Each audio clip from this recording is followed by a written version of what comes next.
Let's start the webinar. Good morning, good afternoon, and good evening, everyone. A very warm welcome to all of you. Thank you to each one of you for taking your time today and joining us today. My name is Priya Chakravarti, and I'll be your host for this session. We are excited to have you here. As we all know, today's webinar is on demystifying semi-analysis ClusterMAX and how GPU Neoclouds can achieve platinum-rated AI infrastructure. Let me give you logistic details before we begin the webinar. If you have any questions, please feel free to drop them in the chat box, or you can use the QA section. We will address them during our QA segment. The session is being recorded and the recording will be shared with you afterward. Now let me introduce to our speaker today, Amar Kapadia. He is the CEO and co-founder of Arna Networks. Previously, he was a co-founder of Arohi Communication, and also he was a part and played a leadership role in Mirantis, Seagate, Emulex, HP.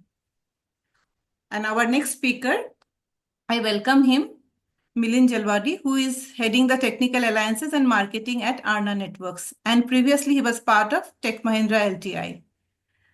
Welcome, Speaker Amar and Milind. I will hand over to Amar to take it further. Over to you, Amar.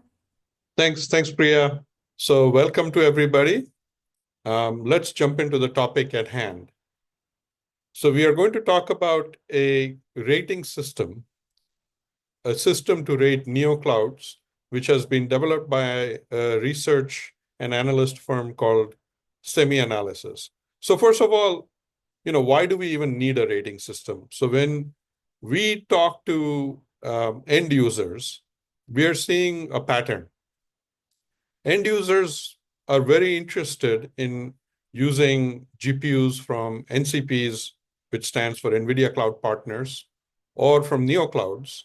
They see the sovereign advantage, they see the cost savings, but when it actually comes to using these GPUs, they hesitate.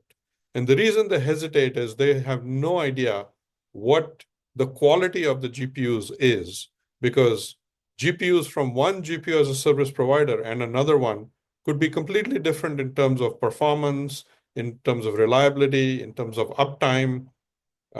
So even if you say it's an H100 from one provider and an H100 from another provider, identical memory configuration, but the performance, reliability, uptime could be very different. So that's when the enterprises start to hesitate. And they start wondering that, qualifying these GPUs, NCPs or Neoclouds could take months. And then finally, they say, this is too much of an unknown. I'll just go back to a hyperscaler that I'm comfortable with. It's okay if I have to pay a little bit more. It's okay if maybe I don't get the sovereign benefit. So now if we had a rating system, this problem would get solved, because the enterprise IT admins would now know exactly what kind of a cloud they're getting, what kind of a GPU they're getting, and whether it works for them or not. So with that, we can go to the next slide.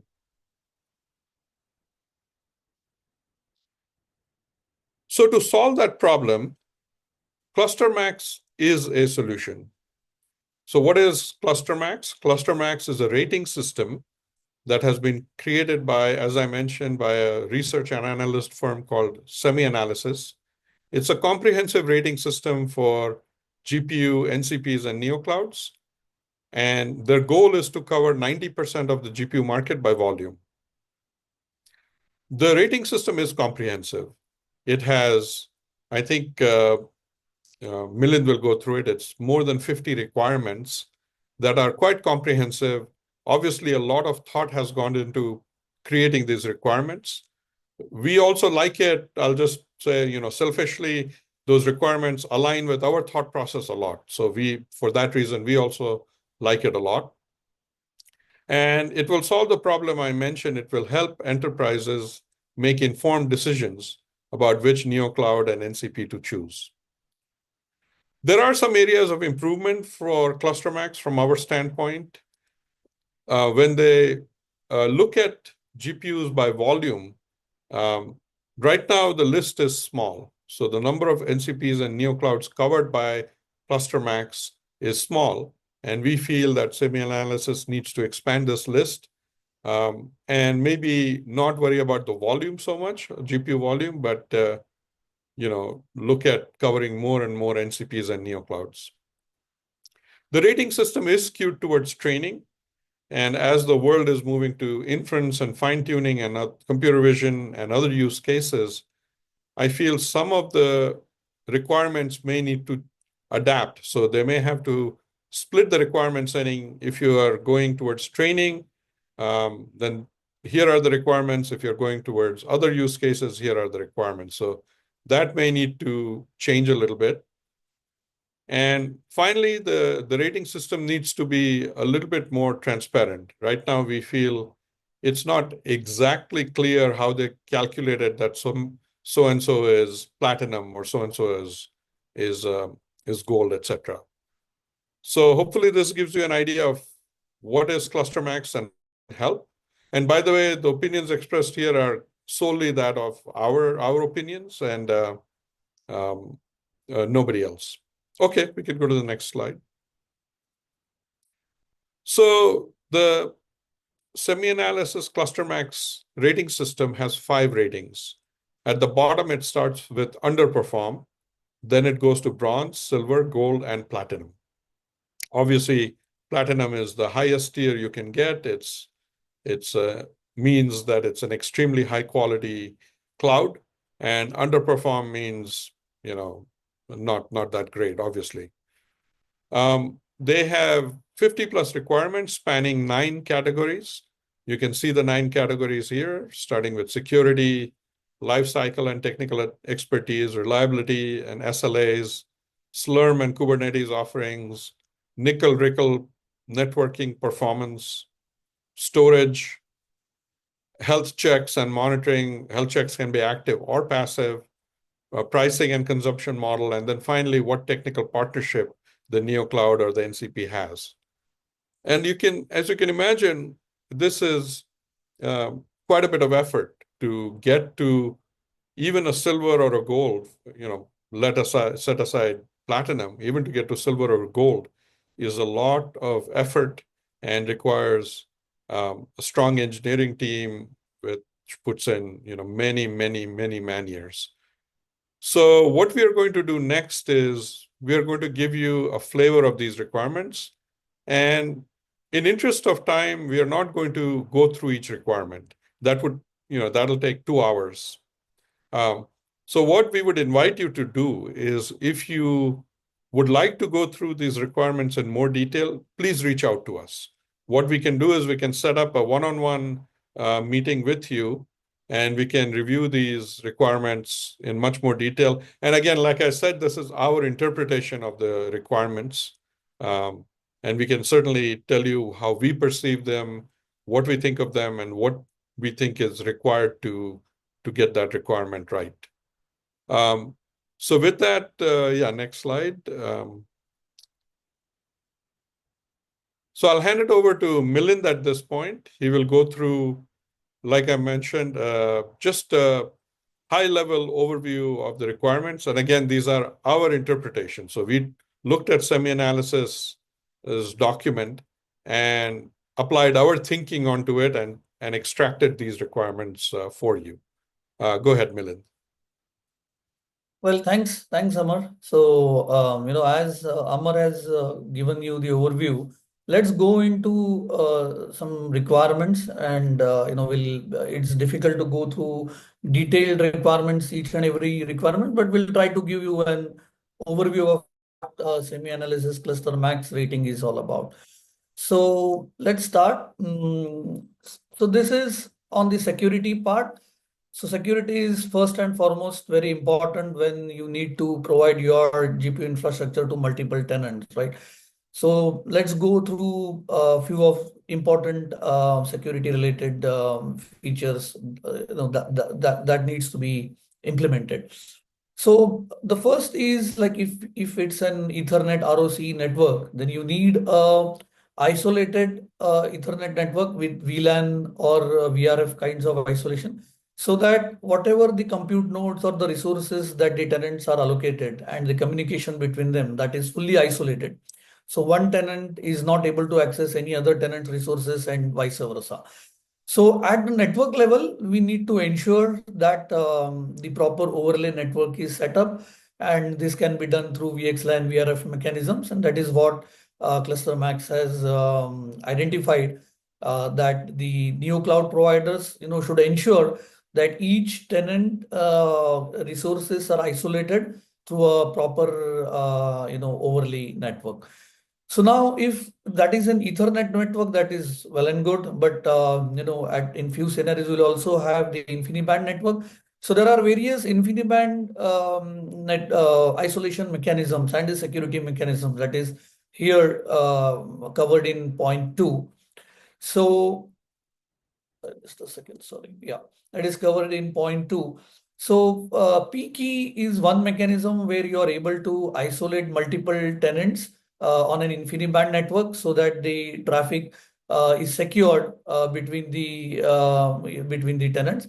And then there are various other security mechanisms like the management key, the subnet manager key, the congestion control key, and the AM key. So these are all for security related stuff. So mainly to ensure that only the authorized people are able to access it, and you don't hack any configurations or any routing related information there. So that is the second important requirement from a security aspect. The third that you see here is a hard isolation. So potentially the NCPs or the Neocloud providers, they can offer their GPU infrastructure in multiple and varieties ways. So they can offer them as a bare metal, like there is a requirement of 8 GPUs or more, for example, then they can completely carve out, bare metal and allocate them.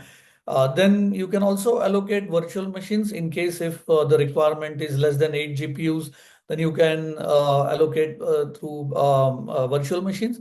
And if there is a need for a platform as a service, Kubernetes deployment, then you should be able to, NCPs or new cloud providers should be able to, give those resources. Now, this has to be properly isolated. I think for bare metal and VM, it is straightforward. But for Kubernetes, ClusterMAX strongly recommends hard isolation, and that is what we also in Arna.ml GPU CMS, our implementation of cloud management software, we also follow that. So the namespace based isolation for Kubernetes is not advisable. There are many vulnerabilities of the container leaks and stuff like that. So container escapes. So what is advisable is a per tenant Kubernetes cluster. So every tenant, so instead of having a single Kubernetes cluster addressing all the tenant workloads and isolated through namespaces or through vCluster, the more robust mechanism is when you have a dedicated Kubernetes cluster per tenant. So that is on the third item that they have mentioned.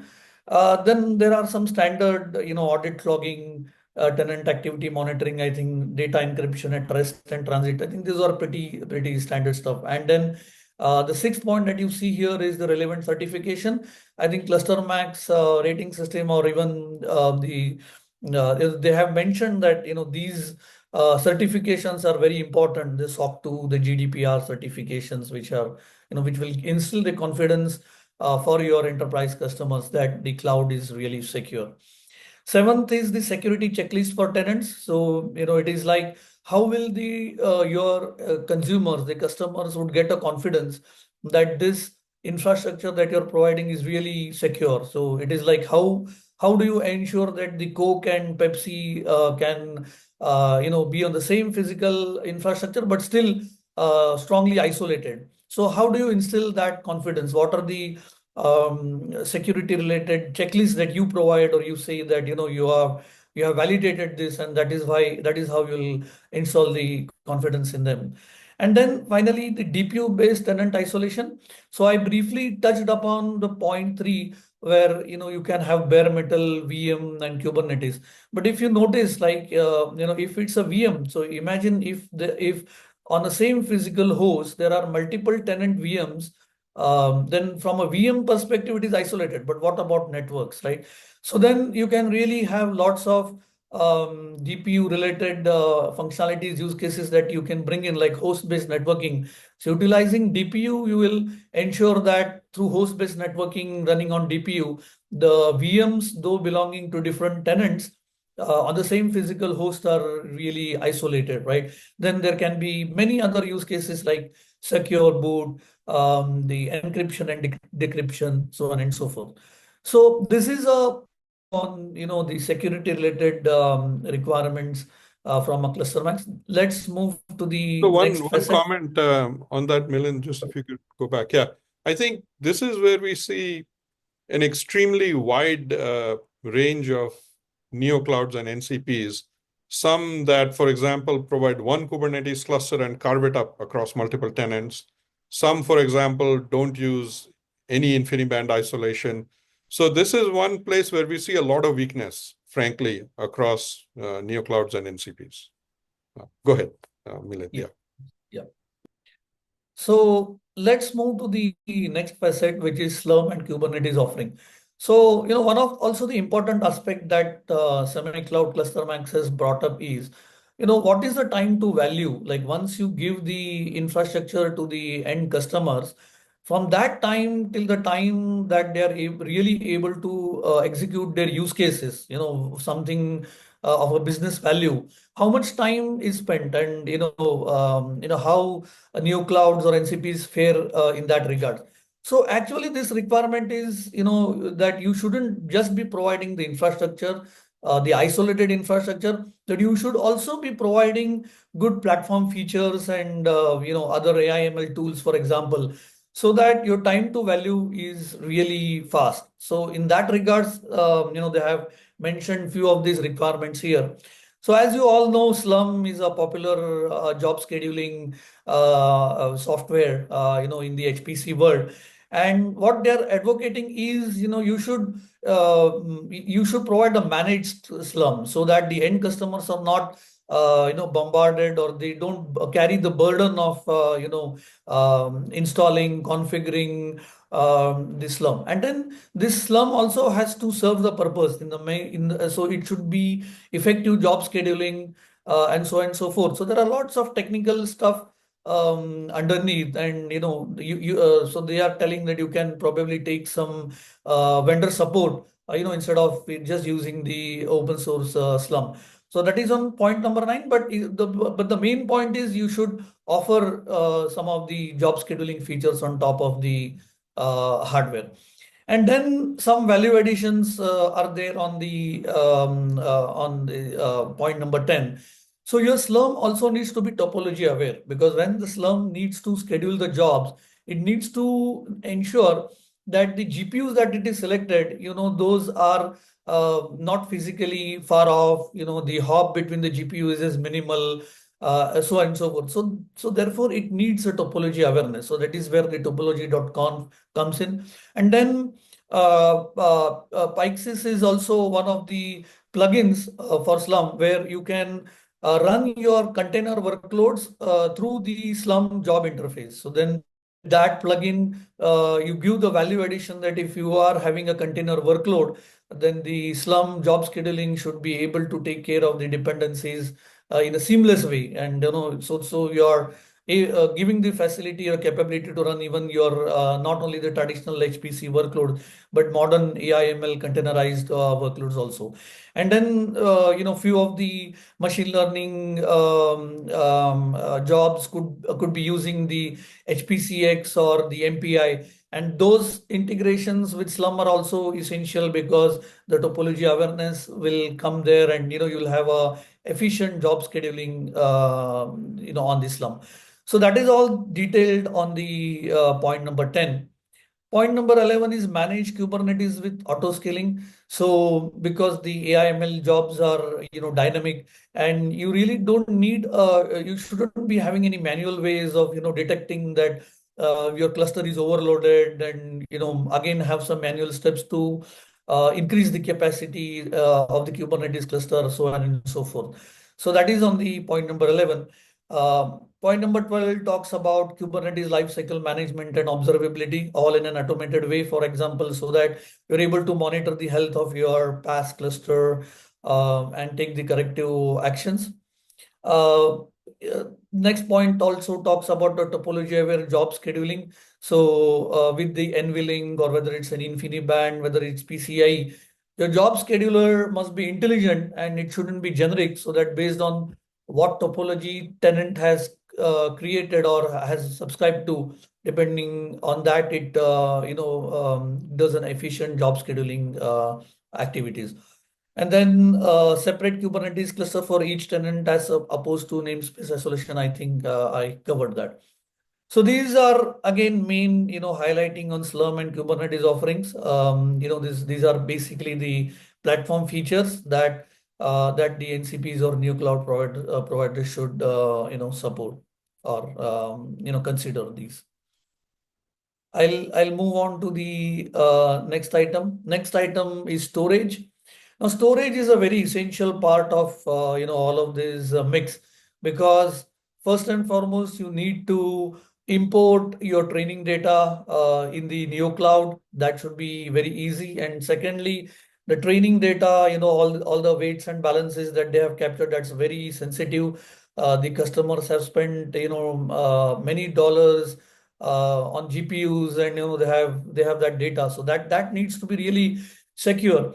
So there are two aspects of it. One is where you store the data for whatever your checkpoints are there, your weights and balances, and then one where you, as part of your AI ML job processing, job scheduling, inferencing, you need an external storage where the data is persisted, accessed, and so on and so forth. So for that, it is very essential that your storage has to be reliable. It shouldn't have, because if you lose one mount point, for example, it might take anywhere between few minutes to half an hour after your workload just gets hanged, and to resume, and so on and so forth. So ClusterMAX is supporting integrations with few of the standard storage vendors like Vecka, VAS, DDN, using Lustre parallel file system, for that.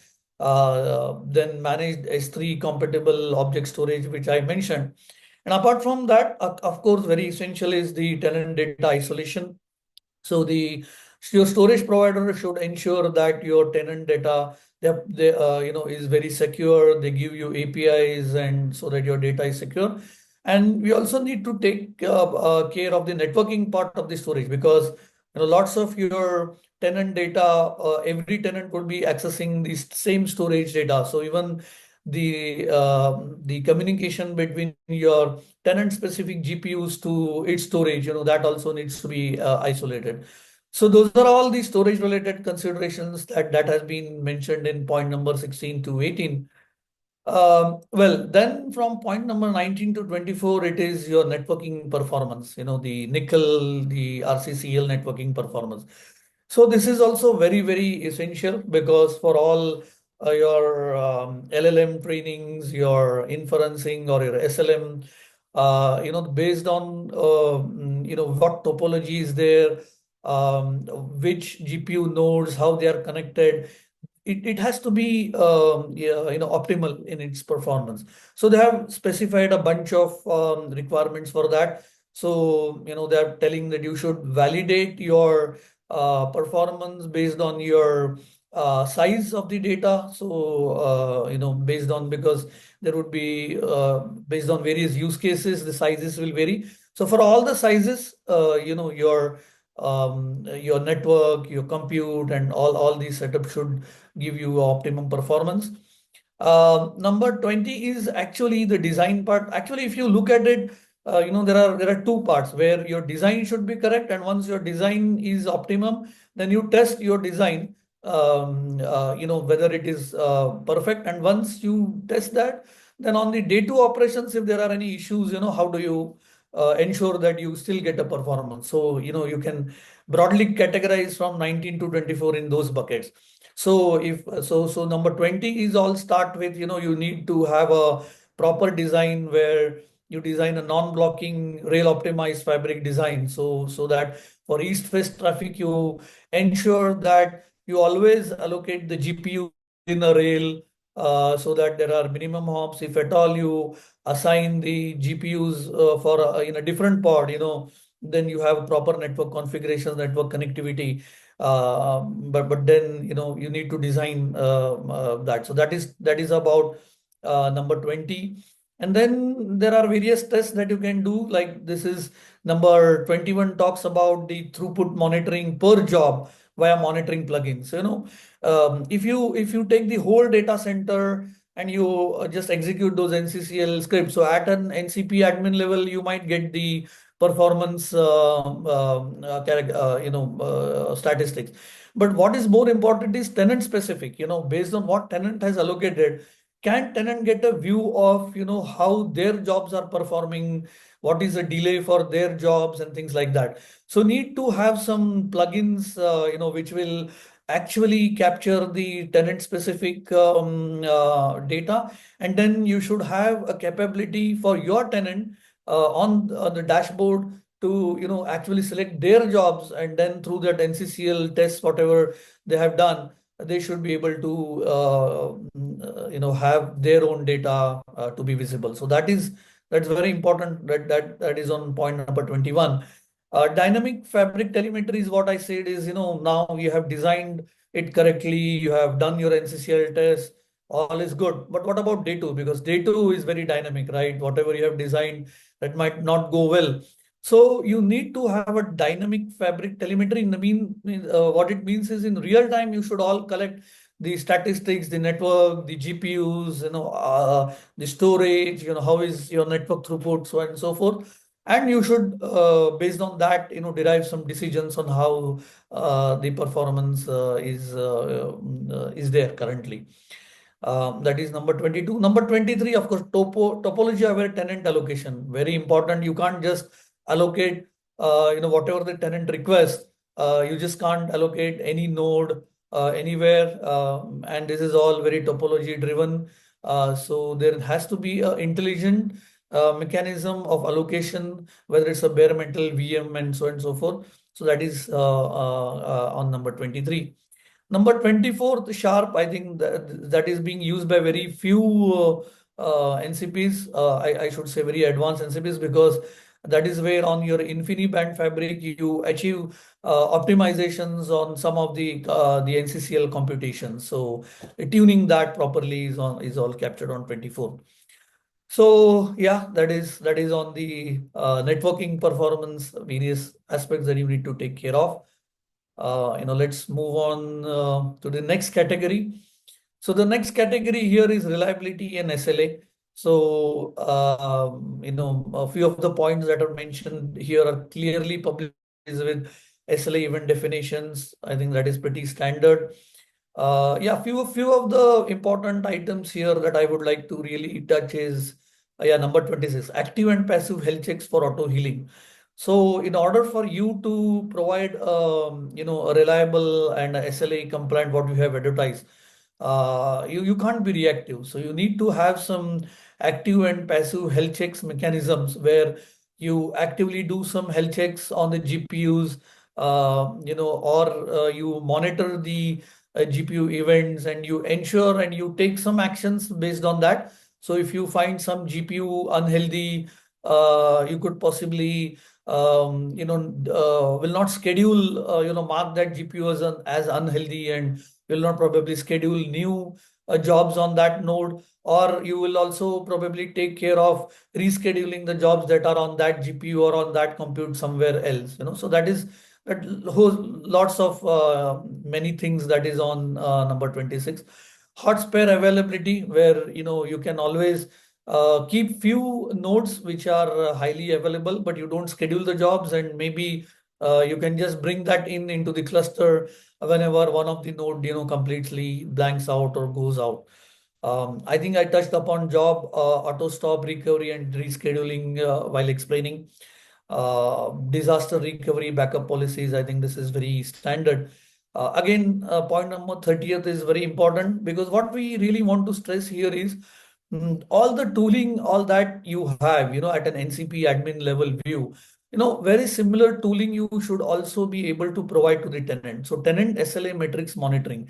So with respect to the, tenant topology, they should be able to see exactly all of that statistics that is going to probably have an impact, on whatever the resources that they have rented. So that is very important on number 30. Service credit policy and monitoring mechanism is like if you are not, for some reason, you breach your SLAs, do you have any service credits that you can queue? And effectively, a good monitoring mechanism as well, because you need to know how much of SLA was breached and for what time, and link it to derive it to what service credit you will want to actually give. So yeah, that is on the reliability SLA part. Let me go to the pricing consumption model. Yeah, quickly, on demand boot time with SLA. I think like the requirement is that you should have you shouldn't take 30 minutes or more than that for your compute nodes to boot up. So can you do for an on-demand scenario where you boot time SLA you specify and you give a very good SLA for that? Then I think right need to slowly move from more reserved instance for longer duration to somewhere where you can give a smaller duration for reservations. It might be in days, if not hours. And then build upon the capacity block where you have some reserved instance, but some elastic way of based on your workload, the tenant should be able to ask for more resources. So these are various models of how you can think of providing to your end customers. Spot instances with boot time SLA, if that can be a good marketing differentiation where some low priority jobs tenants can ask for spot instance for that. And transparent pricing model, there should be no hidden charges, etc. So that's on the pricing and consumption model. Lifetime and technical expertise. So a couple of points on that. And again, if I need to really focus on something which is very important here, like pre-onboarding experience, technical sales capability. I think those are standard ways, but I think I would like to focus more on number 42 and 43 because they need some good technical thought and design. So tenant onboarding automation. So whenever we are offering this infrastructure, now it should all be automated way and it should all be self-service mode, like how hyperscalers provide. So how can we give a seamless onboarding experience and in on-demand way to the end customer? So it should be as simple as going to your portal, signing up, looking at all the various offerings that you have, selecting the bare metal or an VM or an Kubernetes cluster, specify the quota, right? Specify the so forth, and just specifying all those through just few clicks, and then the resources are just provisioned, and they're all ready to access. So that is very important. That is what seamless tenant onboarding automation would mean. When you need to provide your services. And then 43 talks about how do you ensure that for that customer or for that tenant the GPUs are healthy, they'll not face any GPU errors or any hardware errors and things like that. So for that,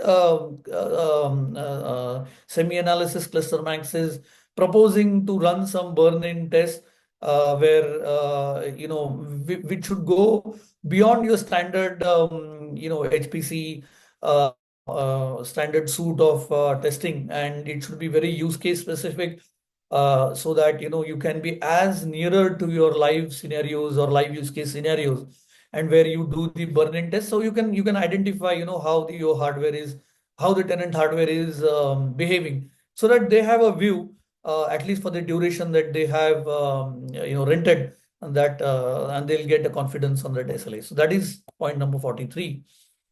There are few more couple of them, day two node addition burn-in, very similar where they did it for day one, but then later on, they added couple of more other hosts.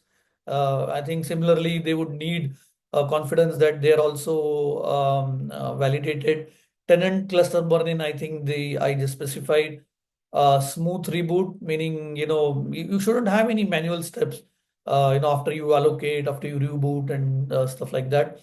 Smooth offboarding, basically, if the tenant thinks to sign out, then you shouldn't charge the egress fees for that. That is for a good customer retention or a good customer policy, I would say. I think comprehensive technical documentation and SMLA commitments, again, so those are standard stuff. Technical partnership. So technical partnership is very essential because it's a very deep technical domain, and to design, you need a very good technical expertise, on InfiniBand networks and all the technologies involved there. So NVIDIA cloud partners, they do get an edge because for all the Neocloud providers or AI cloud providers who have an agreement with NVIDIA and who are an NCPs, they get a lot of inputs from NVIDIA, and they are able to design their data center in a way that is able to address the use cases. So technical partnership is essential. I think apart from even NCPs, people would need partnership with other AI/ML tools provider, the use cases and things like that. Because remember, the value is very important, the time to value. So we are also seeing that customers are not only just needing the infrastructure, they want to go up the value chain, and what they're asking is how fast the NCPs or Neocloud providers will help us to get our services on production to the enterprises. So that technical partnership is very important. OEM and hardware vendor partnerships are also important because then you get the support from vendors. They can help you to design and ensure that your SLAs are adhered to. Collaboration with AI framework vendors, I think I touched upon. Then point number 53 is on active passive health checks and monitoring. I think this was also covered in some way, in some points before. But there are, just to give you a small idea, or few months back, Meta had published, when they had baseline their test. So they had lots of GPU errors that they have documented, so those are most common errors. And then really we should think about, how we could mitigate those errors, or how we have an automated resolution, like, GPU falling off the bus, memory errors, there will be link failures, there will be GPU temperature of shoot up and things like that. And actually what would happen is, right from hardware, that slowly would affect your end user jobs, or inferencing, whatever they are running. So that is very important, and that's why all active and passive health checks, regular monitoring, and some close control loop based actions, those are all part of number 53. So that's a very key to reduce your MTTR, increase your operational efficiency. I guess for the long list, again, this is the last slide. So point number 54 talks about various tools that you can use, for that. There are various diagnostics that are available. There are DGCM diagnostics. There are various NCCL tests. There are various InfiniBand tests, so on and so forth. So, all of those can be considered in a holistic solution. Closed loop automation for node failure, where you dynamically add the cluster, host to cluster, and so on and so forth. I think 56, 57 talks about the value add that you can go all in over on top of the infra hardware. So yeah, this is really a run through of the whole. So what we did is we the whole ClusterMAX rating system we have kind of categorized in the granular requirements for that, so that you can go over these requirements and you can think of the implementation, and based on where you stand currently, you can think of a plan to move to a higher rating. So with that, I think I'll just stop, and again I'll request Amar to add on to this. Thanks, Milind. That was a very good overview. One slide back. Oh, sorry. Yeah. So you've seen 57 requirements. I don't think you have to believe in all of them, but if you feel that a large percentage of those requirements are relevant to you, now you have two choices. You can either do it yourself, or you can go to an ISV, make versus buy. If you feel that controlling that IP is very critical to you for whatever reason, then frankly, do it yourself is the best option. But it will require 20 to 30 skilled developers. And another thing I want to really emphasize is that it's not so difficult to get to the underperform category.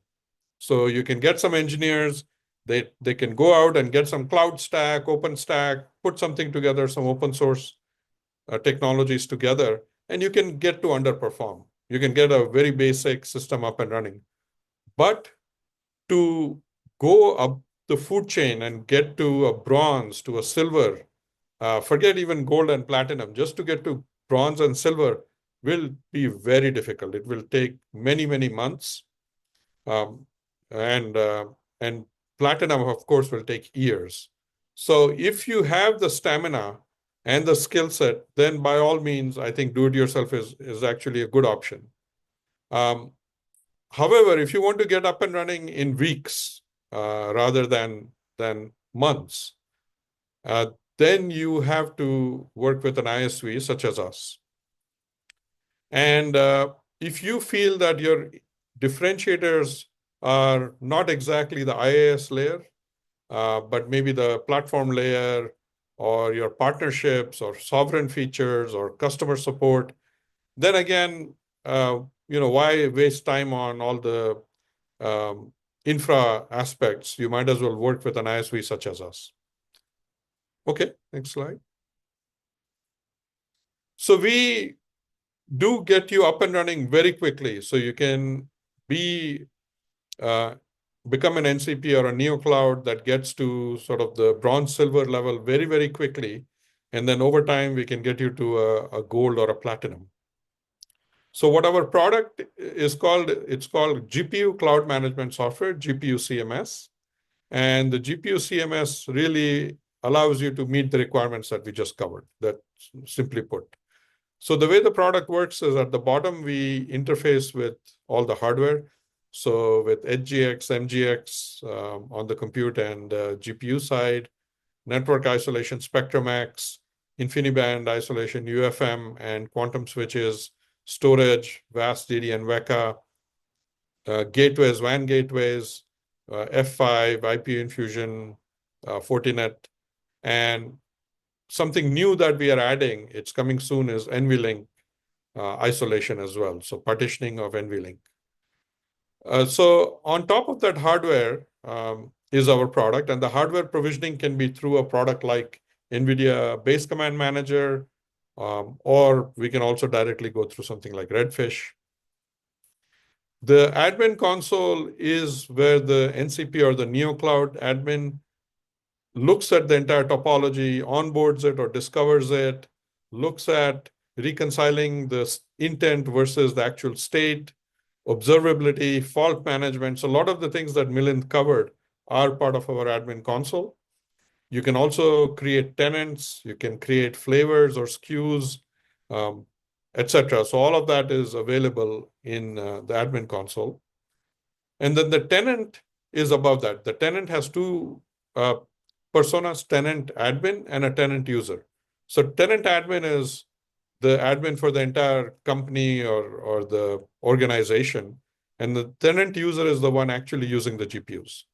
So the tenant user can go through an explicit intent where they're creating a bare metal virtual machine or a Kubernetes cluster with specific number of GPUs, CPUs, memories, etc.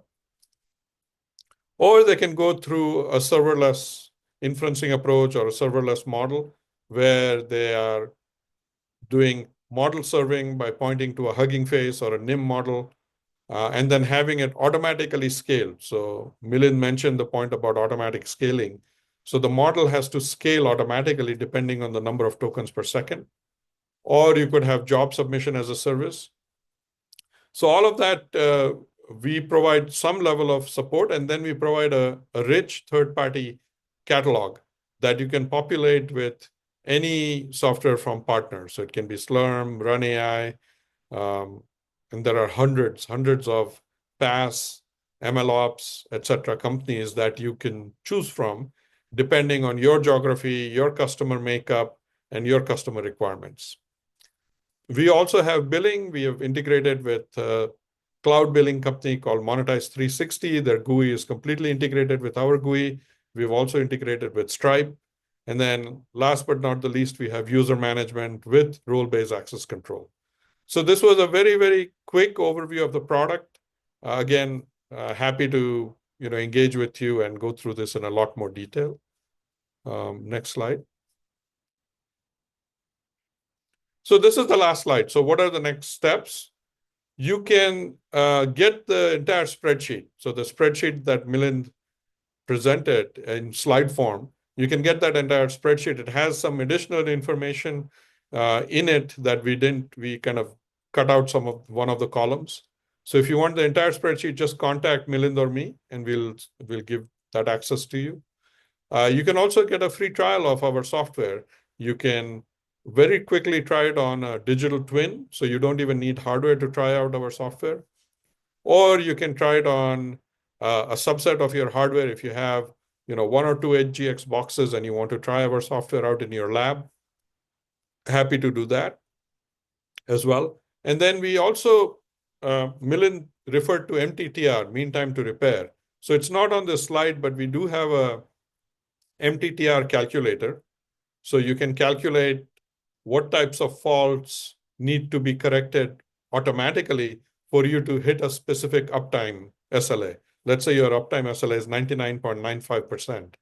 Then what faults do you have to fix automatically? What faults do you have to fix? Can you fix manually? So we have other calculators as well. Just contact Milind or me, and we'll provide these assets to you. And we can also do a deep dive on any of this material. Okay, next slide. And that's it for today. If there are any questions, we can answer those.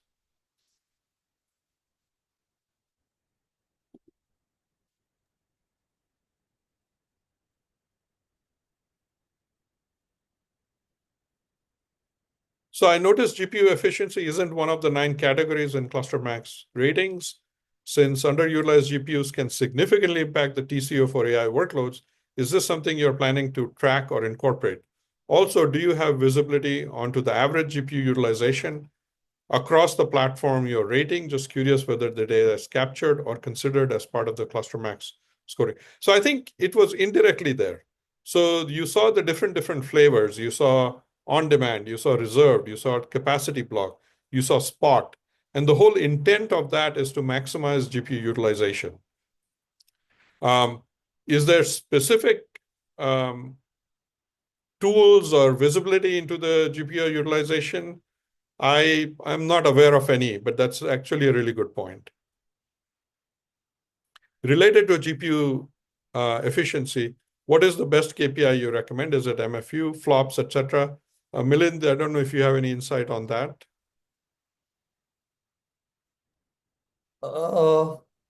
GPU, what is the best KPI? No, I think GPU efficiency, see, it is not one, but probably all the standards. The most important point is, all the parameters that are being exposed, those need to be monitored, and those have to be taken care of. So I'd say it's not one or two. Yeah, and I think we don't even need to be this sophisticated looking at these type of, just is the GPU being used or not? First order, just figuring that out is very important, because we are hearing that, in enterprises, GPU utilization is still in the 30% range, despite all the, fancy tools available.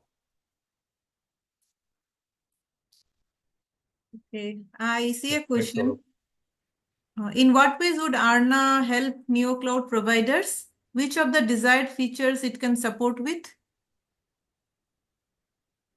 Yeah, so I think that is the whole sort of point of this webinar, was to expose you to the detailed requirements, and then sort of bring to your attention that the Arna.ml GPU cloud management software will help you address those requirements and help you get to sort of silver, gold, platinum. Of course, you can't get to platinum overnight, but we can start getting you to sort of a silver stage right off the bat. And then over time, we can help you get to gold and platinum. So maybe, Milind, if you have any additional thoughts on this. Yeah, no, I think Amar, you covered. So good. So Gaurav asked, is Arna a PaaS or a SaaS? Can we have a hybrid model on top of cloud, hyperscaler IaaS? How is it licensed? So our software is on-prem. And so the Neocloud or the NCP can implement our software on their site along with their GPU cloud. Having said that, the presentation layer or the user interface layer can actually be decoupled and can be run on a cloud. So it can be run in a hybrid model on a hyperscaler cloud, etc. And the licensing, we license on a per GPU per year basis. Again, if this is something you would like to get more details on, please contact us. Yeah, thanks, Gaurav. Yeah. Okay, so we have one more webinar coming up in May. So please do register. We are bringing in an export and a sovereign cloud expert, Tawfiq Ma. So it'll be a conversation between me and Tawfiq. And really, we'll talk about all the reasons for having a sovereign cloud, and then what are some of the elements of a successful sovereign cloud. So if this topic is interesting to you, please sign up. It's on the 29th. And I think that covers it. And yeah, back to you, Priya. Yeah, due to time constraint, I think we need to close this. Thank you, Amar and Milind, for the wonderful learning session. And please email to us if you have any questions. We would love to take this conversation ahead. And we truly appreciate the time you take to attend our webinar, where we intend to share only knowledge. Thank you once again, everyone. See you all soon. Good day and good night. Bye-bye. Bye-bye. Thank you. Bye.